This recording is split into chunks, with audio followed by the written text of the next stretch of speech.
প্রিয় ভিউয়ার্স, আসসালামু আলাইকুম। ওয়ার্ল্ড ট্যুর মিশন চ্যানেলে আপনাকে স্বাগতম। আজ আমরা দেখতে চলেছি 2025 সালে ডিসি পার্কের ফুল উৎসবের বিস্তারিত এবং জানতে চলেছি সকল সুযোগ সুবিধা ও দর্শনার্থীদের জন্য কি কি রয়েছে তার আদ্যোপান্ত। তবে সর্বপ্রথমে আমরা টিকিটটা করে ফেললাম।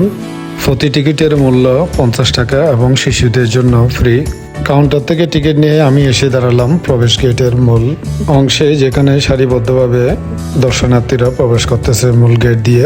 আমি নিরাপত্তারক্ষীর কাছে টিকিটটি প্রদর্শন করে ভিতরে প্রবেশ করলাম, অর্থাৎ ডিসি পার্কের ভিতরে চলে আসলাম। এখন আমার ঘড়িতে বাজে 3:37, অর্থাৎ সূর্যটা পশ্চিম দিকে হেলে গেছে, তাই মনে হচ্ছে যেন অনেক দেরি করে ফেলেছে, আরও আগে আসা উচিত ছিল। আসলে এরকম একটি সুন্দর স্থান বা সুন্দর দৃশ্য বা সুন্দর জায়গাকে যেন অনেক মিস করে ফেলেছি। তবে চলুন এবার জেনে নিই ডিসি পার্ক সম্পর্কে কিছু তথ্য। 2023 সালের জানুয়ারি মাসে চট্টগ্রাম জেলা প্রশাসকের উদ্যোগে ফৌজদারহাট বক্ষব্যাধি হাসপাতাল এর কাছে একটি সরকারি জমি দখলমুক্ত করে সেখানে একটি বিশেষ বাগান তৈরির পরিকল্পনা নেওয়া হয়। চট্টগ্রাম জেলা প্রশাসকের উদ্যোগে প্রায় 50 লাখ টাকা খরচ করে দুবাইয়ের মিরাক্কেল গার্ডেনের আদলে তৈরি করা হয় ফুলের সাম্রাজ্য, যা বর্তমানে ডিসি পার্ক নামে পরিচিত। চট্টগ্রাম জেলা প্রশাসন সূত্রে জানা গেছে, আকার, প্রকার ও ফুলের সংখ্যার দিক থেকে এটি বাংলাদেশের সবচেয়ে বড় ফুলের বাগান। এই বছর বাগানে 136 প্রজাতির 2 লাখেরও অধিক বেশি ফুলের গাছ লাগানো হয়েছে। প্রতি বছর শীতকালে শত প্রজাতির লক্ষাধিক ফুলের মেলা বসে এই পার্কে। তখন উদযাপন করা হয় ফুল উৎসবের। এই ব্যতিক্রমী ও দৃষ্টিনন্দন ফুলের উৎসব দেখতে কয়েক লক্ষাধিক দর্শনার্থীর আগমন ঘটে। 2025 সালে চট্টগ্রাম ডিসি পার্কে মাসব্যাপী ফুল উৎসব শুরু হয়েছে 4 জানুয়ারি থেকে। মাসব্যাপী এই উৎসবে দর্শনার্থীদের জন্য থাকছে 136 প্রজাতির 2 লক্ষাধিক বাহারি ফুলের সমারোহ। এছাড়াও গুড়ি উৎসব, পিঠা উৎসব, নৌকা প্রদর্শনী, চিত্র প্রদর্শনী ও মিউজিক ফেস্ট। চট্টগ্রাম জেলার বর্তমান জেলা প্রশাসক জনাব ফরিদা খানম ডিসি পার্কের সার্বিক উন্নয়নে ইতিমধ্যে বিভিন্ন উদ্যোগ গ্রহণ করেছেন। এর মধ্যে উল্লেখযোগ্য দৃষ্টিনন্দন গেট নির্মাণ, কিডস জোনের উন্নয়ন, ডিসি পার্কের জন্য ওয়েবসাইট নির্মাণ, অনলাইনে টিকিট কেনার ব্যবস্থা, বৃহৎ পরিসরে ফুল উৎসব 2025 আয়োজন, অবকাঠামোগত উন্নয়ন। ভবিষ্যতে এই জায়গায় cycling track, walkway, destination wedding, Ferris wheel, সমুদ্র পর্যন্ত Eden walkway, convention centre, restaurant, বন্যপ্রাণী সংরক্ষণ কেন্দ্র গড়ে তোলার পরিকল্পনা রয়েছে। আমি এখন এসে গেছি প্রধান ফটকের সম্মুখে, অর্থাৎ মূল গেটের সামনে। ডিসি পার্কের ভিতরে অংশে প্রবেশ করতে চাইলে এই ফটক দিয়ে প্রবেশ করে স্বচ্ছ জলরাশির বিশাল 2টি দিঘির মাঝখান দিয়ে গড়ে তোলা বিভিন্ন অনিন্দ সুন্দর ফুলের মাধ্যমে গড়ে তোলা দৃষ্টিনন্দন গেটের তলদেশ দিয়ে হেঁটে যেতে হবে আপনাকে সম্মুখের পানে। 2 পাশে 2টি বিশাল দিঘি এবং মাঝখানে সুন্দর অনিন্দ সুন্দর কালো পিচ ডালা অসাধারণ একটি সড়ক এবং পাশে দাঁড়িয়ে আছে সারি সারি খেজুরের গাছ। অসাধারণ একটি প্রকৃতির সাজানো গুছানো পরিবেশ, যেন কল্পনায় একা প্রকৃতির এক মিলন মেলা।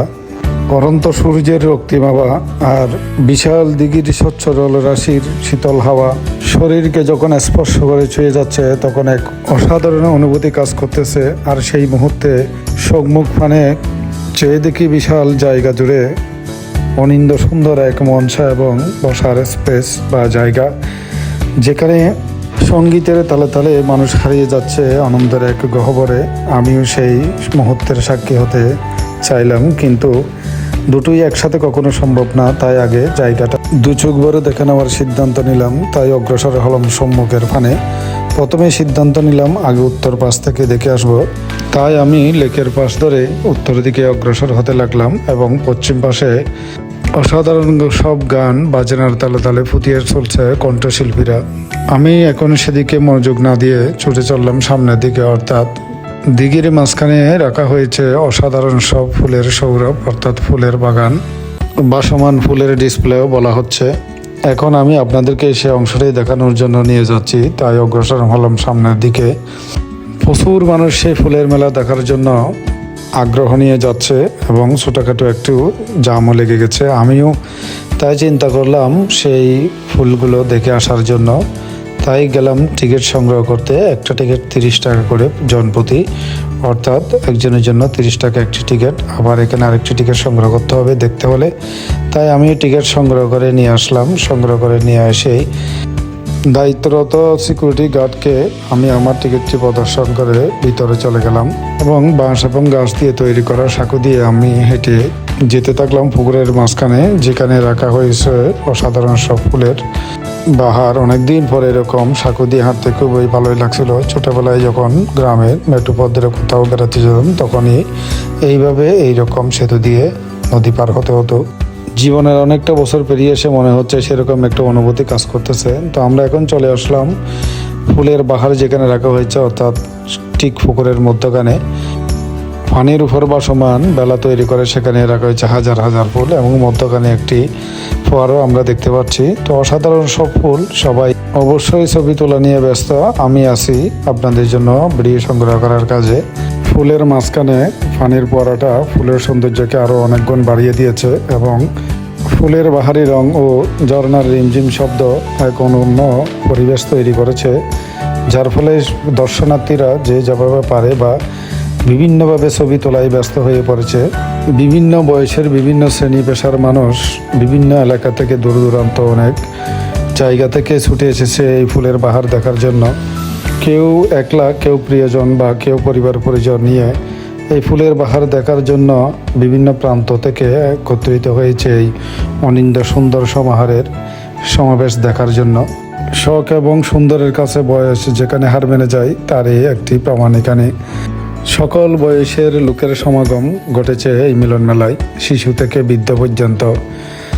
তাই আমরাও দেখতে থাকি এবং অনুভব করতে থাকি এই সৌন্দর্যের। 136 প্রজাতির প্রায় 2 লক্ষাধিক বাহারি ফুলের সমারোহ রয়েছে এই পার্কে।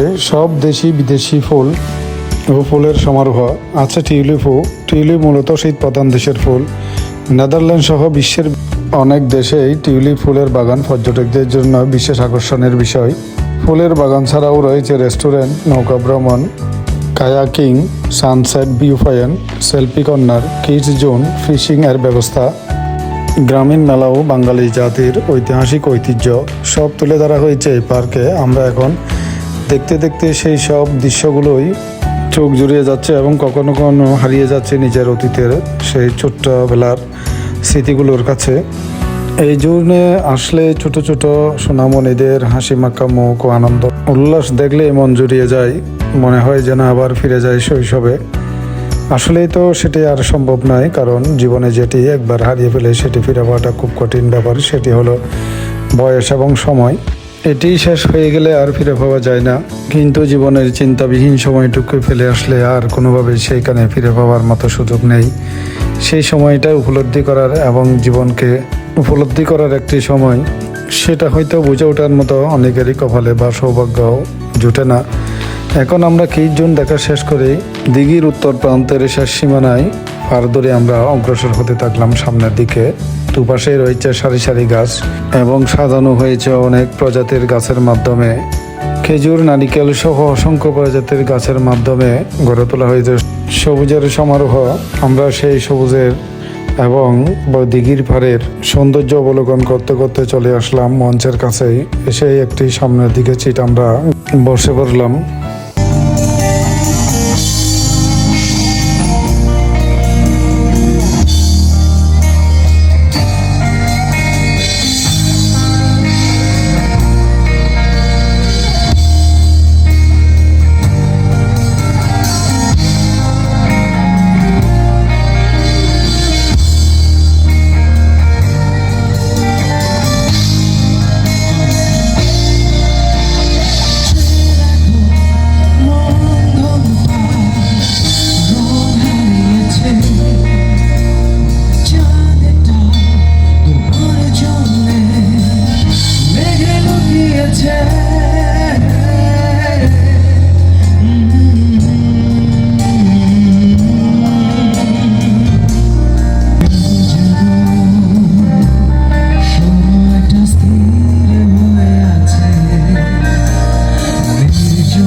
নাচ আর গানের জমকালো অনুষ্ঠান চলতেছে, আর আমি গ্যালারি থেকে বেরিয়ে আপনাদেরকে দেখাতে যাচ্ছি দক্ষিণ প্রান্তে, অর্থাৎ যেখানে আরো অসংখ্য ফুল এবং ফুলের সমারোহ ও বিভিন্ন নান্দনিক দৃষ্টিনন্দন সৌন্দর্য বর্ধিত সমাহারগুলো দেখানোর জন্য 136 প্রজাতি ফুলের মধ্যে অনেকগুলো ফুলের সমাহার এখানেও রয়েছে।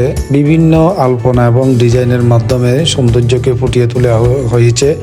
বিভিন্ন নকশার মাধ্যমে বিভিন্ন প্রজাতির ফুলকে ভিন্ন ভিন্ন রূপে বিভিন্ন ভিন্ন আঙ্গিকে এখানে সাজানো হয়েছে। এক কথায় বলতে গেলে অসাধারণ সব ডিসপ্লে। এবং দিঘির মধ্যখানে রয়েছে অনেকগুলো ডিঙ্গি নৌকা বা বিভিন্ন বাইচ, যা দর্শকরা দেখে এবং তার ছবি তুলে বা ক্যামেরাবন্দি করে অনেক মজা পাচ্ছে। এবং আবার কেউ কেউ টিকিট সংগ্রহ করে দীর্ঘক্ষণ লাইনে দাঁড়িয়ে এইসব নৌকায় ওঠার জন্য প্রতীক্ষার প্রহর গুনছে। আমিও টিকিট সংগ্রহ করেছিলাম ডিঙ্গি নৌকায় ওঠার জন্য, কিন্তু লাইন দীর্ঘ দেখে আমি আবার ফেরত আসলাম।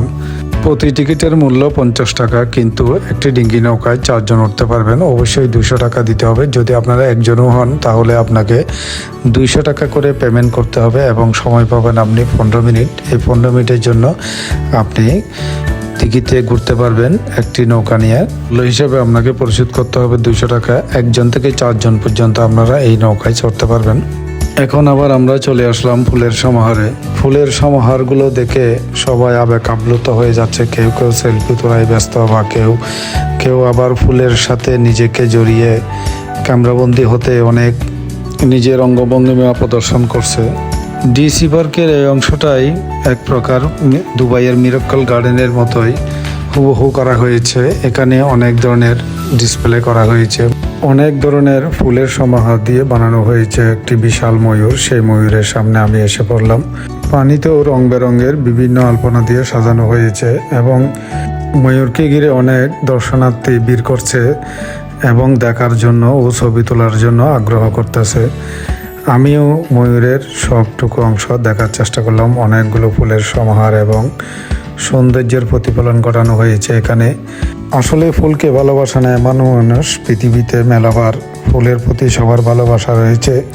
যে ফুলকে ভালোবাসা না সে মানুষ কোন করতে পারে, এই কথাটা হয়তো কবি নির্দ্বিধায় বলে গেছেন, যার সত্যতা এখনো পৃথিবীতে রয়েছে। ময়ূর পেরিয়ে এসে আমরা এসে পড়লাম প্রজাপতির সামনে। খুব সুন্দর একটি প্রজাপতি বানানো হয়েছে ফুলের মাধ্যমে এবং তার মধ্যে লাগানো হয়েছে হরেক রকম লাইট, যা আরও বেশি আনন্দ সুন্দর সৃষ্টি করেছে। প্রজাপতির চারপাশটাও ফুলের মাধ্যমে সাজানো হয়েছে, দেশি বিদেশি অনেক ফুলের মাধ্যমে। এবং এখানে তৈরি করা হয়েছে নেদারল্যান্ডের ডিসপ্লে এবং ফুল উৎসবের একটি গেট, যার মধ্য দিয়ে সবাই হেঁটে এক প্রান্ত থেকে অন্য প্রান্তে যাচ্ছে এবং উপভোগ করতেছে ডিসি পার্কের সৌন্দর্য। তো সব সৌন্দর্যের মধ্যখানে আমরা যে নাম করা ফুলগুলো দেখতে পাই সেগুলো হলো ডালিয়া, চন্দ্রমল্লিকা, ম্যাগনোলিয়া, শিউলি, হাসনাহেনা, অপরাজিতা যেমন আছে তেমনি আছে চেরি, জারবেরা, উইলো, ওয়েস্টেরিয়া, আছে কনককাম্বরী, হাইব্রিড জবা, সিলি জবা, হিজল, কৃষ্ণচূড়া, বকুল, পলাশ, শিমুল, করবী, ধানলিলি, নীলপারুল, নীলকণ্ঠ, রেইন লিলি, গন্ধরাজ, কাঠমল্লিকা, বাসন্তী, লিলিয়াম, জিনিয়া, ইনকামেরি, গোল্ড ডালিয়া, কামিনী, বেলি, দুলান চাপা, মাধবীলতা সহ দেশি বিদেশি লাখো ফুলের সমাহার আছে। টিউলিপ ফুলও। ফুলের সমাহার দেখতে দেখতে আমরা এসে গেলাম জুলাই 2024 গণ অভ্যুত্থান কর্নারের সম্মুখভাগে। এখানে এসে আমরা দেখতে পেলাম বিভিন্ন শহীদ ও আহতদের বৃত্তান্ত তুলে ধরা হয়েছে। পাশে রয়েছে একটি কিডস জোন, যেখানে রয়েছে বিভিন্ন খেলনা সামগ্রী ও গ্রামীণ ঐতিহ্যের বিভিন্ন উপাদানসমূহ। তবে এই সব রাইডের জন্য রাইড ভেদে আলাদা আলাদা মূল্য পরিশোধের মাধ্যমে আপনাকে উক্ত আনন্দ উপভোগ করতে হবে। তবে আমরা জেনে নিই এখন কিভাবে এখানে আসবেন। ডিসি পার্কে আসতে হলে আপনাকে সকাল 9টা থেকে রাত 8টার মধ্যে আসতে হবে, অর্থাৎ সকাল 9টা থেকে রাত 8টা পর্যন্ত, রবিবার ব্যতীত সপ্তাহে 6 দিন খোলা থাকে। এবং যোগাযোগের ঠিকানা বন্দর, Patenga road, Fauzdarhat, Sitakunda, Chittagong. Email info@dcparkctg.com। Mobile number 01745 963640। কিভাবে আসবেন? ঢাকা চট্টগ্রাম মহাসড়কের ফৌজদারহাট বক্ষব্যাধি হাসপাতালের কাছে বন্দর টোল রোডে ডিসি পার্ক অবস্থিত। চট্টগ্রাম শহরের যে কোনো স্থান থেকে বাসে অথবা সিএনজিতে চড়ে ফৌজদারহাট বক্ষব্যাধি হাসপাতালের কাছে বন্দর টোল রোডে অবস্থিত ডিসি পার্কে আসতে পারবেন। কোথায় খাবেন? ডিসি পার্কের ভিতরে রেস্টুরেন্ট আছে, খেতে পারেন সেখানেই। তবে খাবারের দাম একটু বেশি মনে হতে পারে, তাই বাইরে থেকে যাওয়ার সময় খাবার কিনে নিতে পারবেন, তাতে কোনো সমস্যা নেই। ডিসি পার্ক ভ্রমণের সেরা সময় শীতকাল, তখন বাহারি সব ফুলের দেখা মেলে। তবে শীতে মেলার সময় ছুটির দিনগুলোতে প্রচুর ভিড় হয়, তাই ছুটির দিনে যাবার ক্ষেত্রে তা মাথায় রেখে বেড়াতে যাবেন। তো বিবাস অনেকক্ষণ আপনাদের সাথে ছিলাম, দেখতে দেখতে সন্ধ্যা হয়ে গেল, এখন বিদায়ের বেলা। যাবার আগে একটা অনুরোধ করব, যদি আমার ভিডিওটি ভালো লাগে লাইক ও শেয়ার করবেন এবং আপনাদের গুরুত্বপূর্ণ মতামত কমেন্টের মাধ্যমে জানাবেন এবং আমার চ্যানেলে নতুন হয়ে থাকলে সাবস্ক্রাইব করে বেল আইকনটি প্রেস করবেন, যাতে আমার নতুন নতুন ভিডিওগুলো আপনাদের কাছে পৌঁছে যেতে পারে। এবং আরেকটি বিশেষ অনুরোধ থাকবে, দেশের যে কোনো পর্যটন স্থান আমাদের সম্পদ, প্রকৃতির সৌন্দর্যের জন্য ক্ষতিকর এমন কিছু করা থেকে বিরত থাকুন, অন্যদেরকে উৎসাহিত করুন। দেশ আমাদের, দেশের সকল কিছুর প্রতি যত্নবান হওয়ার দায়িত্বও আমাদের। সবাই মিলে আমরা এই দেশকে গড়ি এবং এগিয়ে নিয়ে যাই, এটাই আমাদের যেন মনোবাসনা হয়। ভালো থাকুন, সুস্থ থাকুন, খোদা হাফেজ।